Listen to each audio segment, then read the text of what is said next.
Saturday, the 12th of October. We are currently 7:30 ish, just a little bit past that. I'm on my way to Hasselt to play a cover gig. It is a hour-and-a-half drive there. Therefore, an hour-and-a-half drive back. Start at 10. So if I leave now, I can get there for around 9. Which then, after parking, walking into the place, setting up, gives me time to make sure everything's good. Then we do 3 45 minutes, then pack up, hour-and-a-half drive home. So this is the longest gig, the longest night I do. I don't do them that often anymore, so that's why I thought it'd be good to record. What else to tell you before we set off?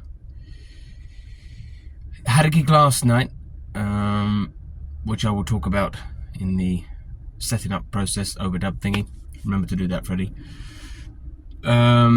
Which was going to affect my mindset of the gig today, but if you check this video out that I'm linking now, I spent another day recording the album today.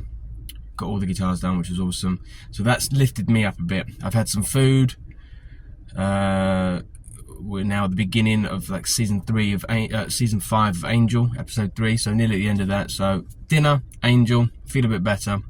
Off to the gig. Here we go. Talk about parking, Freddie. I will, Freddie. So I've been playing this particular Irish pub since about 2016, 17. So about 7 years at this point. And for a long time I would park on the outer ring of the city centre because I found a place to park for free. But that meant I had to walk a long way with all my gear, and this was before I had a trolley and stuff, so that was an arse.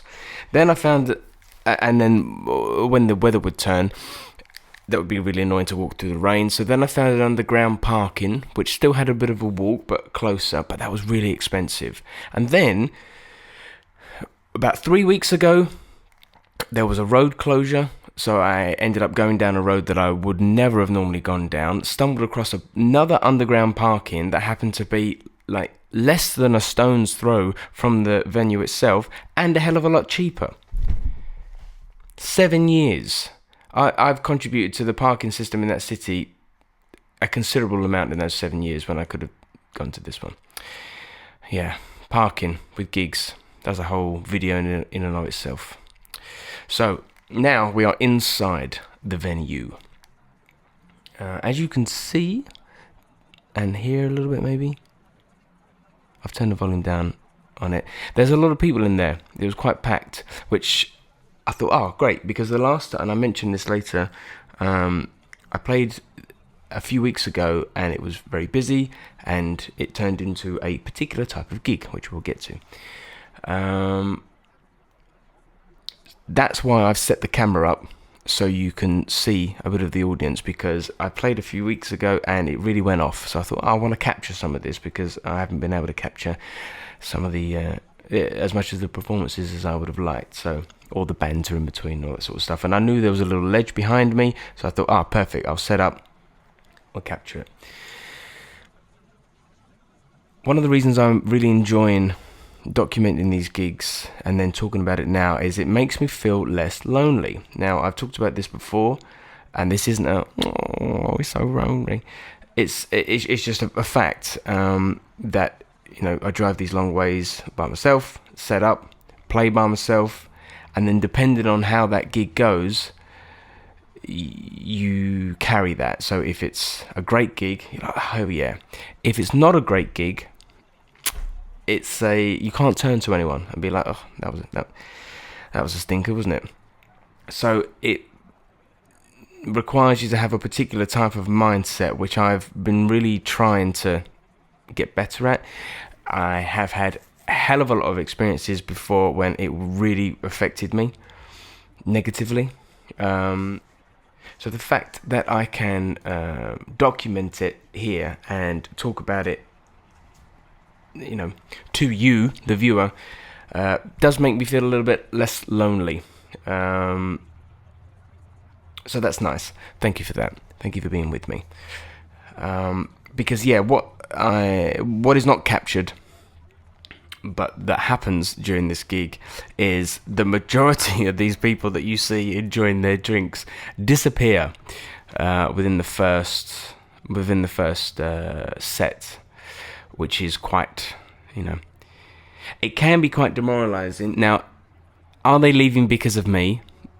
Probably and hopefully not. People go out and have a drink on a Friday and Saturday night. That's just, people have done that for millennials, and they will continue to do that.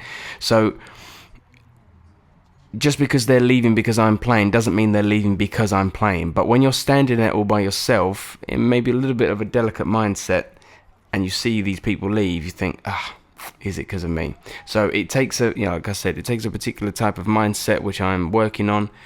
If you play lonesome, solo, and you've had these experiences, please let me know. Yes, please let me know in the comments. Now, what they do have here is a toilet door that makes this sound.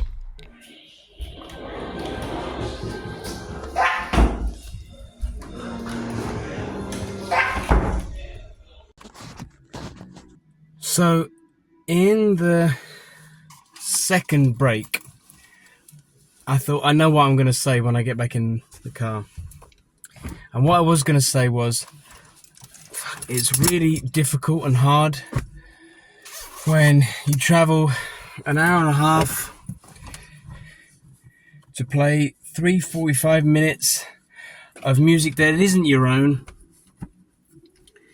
The music that you've played a billion times before, that some of them, the heart's not in it anymore, but you have to play it because that's what people want to hear, and you get no response, and it's like, oh fuck, what am I doing with my life,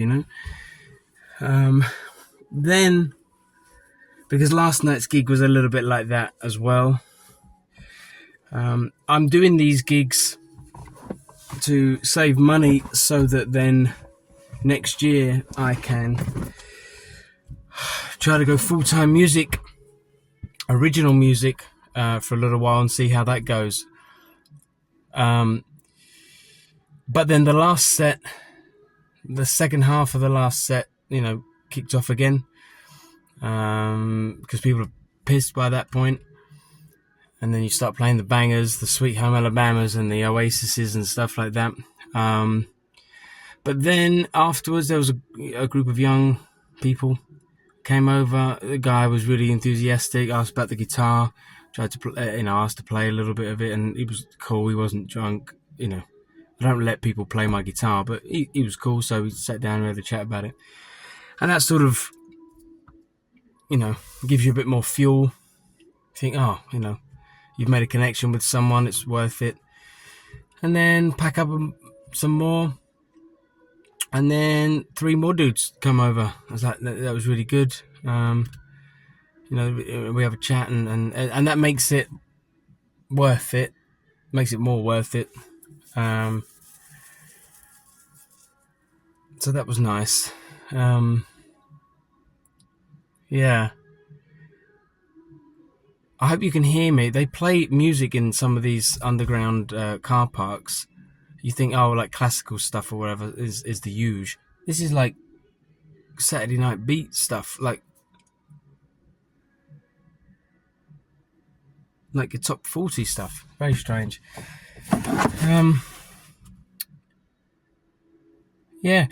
Last time I played at the place tonight, it really kicked off from like the beginning of the first set. So I had my tripod set up. I had all this ready to capture some, stuff, and it never happened. In fact, the guys at the end, they were like, yeah, really, it was weird, we was watching, you was really into it, we really liked what we was doing, and it was weird looking around and people weren't like getting into it. But that's the gamble one makes. Not gamble, but that's something that needs to be taken into consideration when you're playing somewhere that isn't a music venue, People turn up. People would have come tonight just for a drink with friends, or just, to get out and, there's music on. Oh, okay. But if you go out to have a chat with your mates and there's a guy playing music, that wasn't why you went out, So, it happens. I've got some podcasts lined up now for the drive home. Mission Zach's Lego Zamarama. Get on it. yeah, let's go in because it's a drive. It's a bit of a drive. So thank you very much for watching. Subscribe if you haven't subscribed and all that mumbo jumbo. Yeah, thank you. See you soon.